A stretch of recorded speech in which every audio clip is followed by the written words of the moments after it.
Okay, guys. May nabili pala akong airbrush.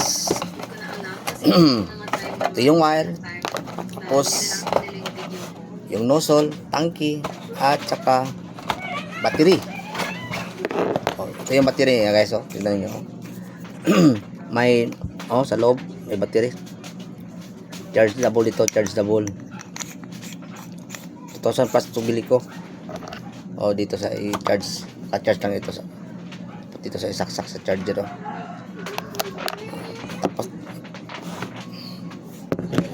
ito naman ang tangke niya. Maliit lang tangke niya, guys. Pang design lang ito, pang design. Tignan nyo. Maliit lang laman. Parang ballpen lang ito, guys. Pag tanggalin mo ito, nandiyan ang nozzle niya. Tignan mo parang ballpen lang talaga. Yan, nagpakita ko. Ayan, parang ballpen lang talaga yan.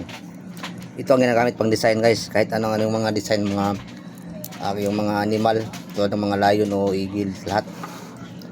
Ito na ang ginagamit na. Airbrush ito tawag, airbrush.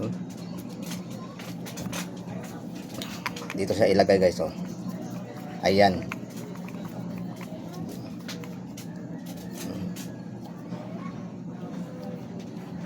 Pag i-charge ito, guys, may hangin na ito dito ang hangin sa loob tangki. Pag i-charge siya dito ang hangin niya. Tagal ito maubos ang hangin. Ayan lang, guys. Guys, thank you for watching.